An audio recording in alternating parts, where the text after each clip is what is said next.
Parthasarthy on NDTV Profit. Well, most of the private banks in focus this morning. All right, I'm just going to take over for a bit. The winner's mic is off, so we'll just fix that and come back in just a bit. We've got HDFC Bank's management joining in right now on a phone line. HDFC Bank has got deposit rates by between 25 and 50 basis points for select maturities. And the bank says that net interest margins the impact should not be significant. So let's get some perspective going. Ashish Parthasarthy is treasurer at the bank. He joins in right now. Ashish, good morning. Good to have you with us here. What's your sense? What will this do very specifically for NIMs at HDFC Bank? You say it's not very significant, but what is the specific number that we should look at?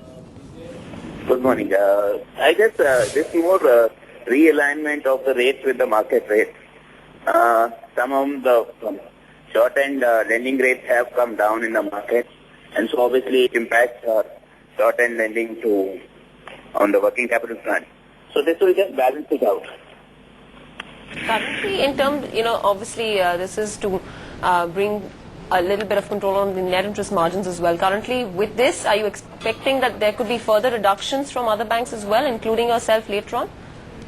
Okay, I think for the moment, I guess this will be what it will be for most banks. And depending on how things move forward and what happens in the policy, then I think further reductions will depend on that.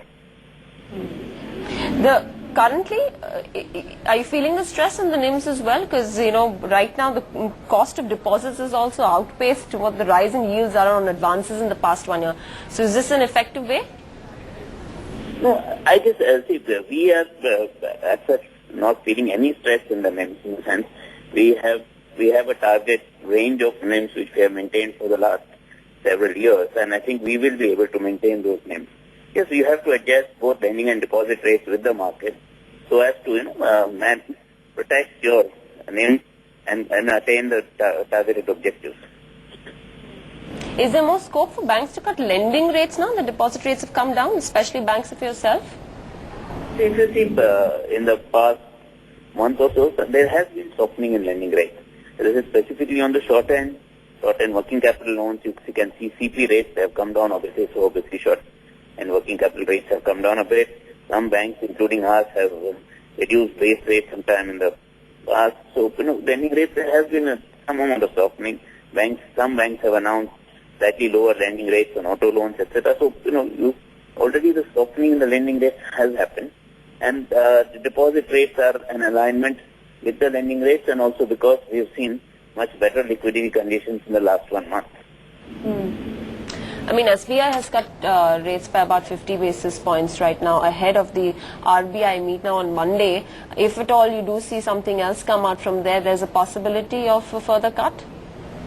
Yeah, I think, I think there may not be immediate cuts unless there's a very large cut by RBI if there's a, say, 50 basis point cut by RBI in the policy, and you could see further cuts.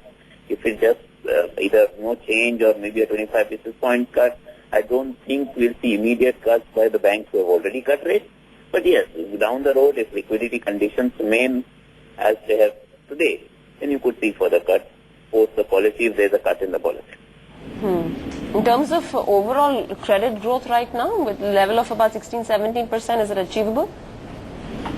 I think, we, as a system, the banking system could fall short of, say, 17%, and I would rather put it at maybe around 16% credit growth for the year, unless, things materially change. There is action by the government to improve the investment climate, and we see new investments and the old projects also taking off. Else, yes, we could see a lower credit growth than what the RBI has targeted in its policy, or has mentioned in its policy. Is liquidity still a constraint right now for banks such as yourself? And what would be the spread difference in terms of, the rate at which your deposits are growing versus the outflow? No, I think, as I said, the last month has been good for liquidity. Deposit growth has been faster than credit growth. In this financial year, the increment to credit deposit ratio has been extremely low. So, that's where the cuts are coming through both on the lending side and on the deposit side. Liquidity is expected, primary liquidity expected to tighten a bit post advance tax, but I don't think it should be a matter of concern beyond a point. There is enough, tools available with the RBI to keep the overnight rates anchored to its target rates, and I think we'll see decent kind of liquidity, both primary as well as the balance sheet liquidity of banks in the next 2 to 3 months. Is there a scope for the RBI to go ahead and reduce rates? I mean, what is the banking community, taken into consideration, and what are your expectations from Monday?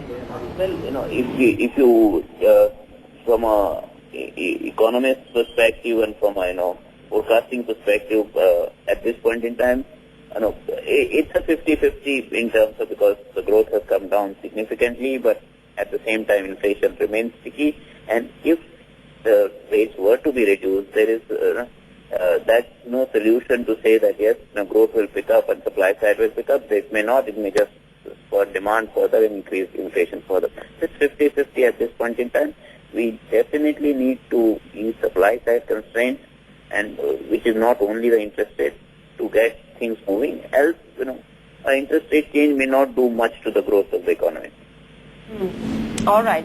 Mr. Parthasarthy, thanks a lot for joining us and sharing those views with us. Quick look at the index.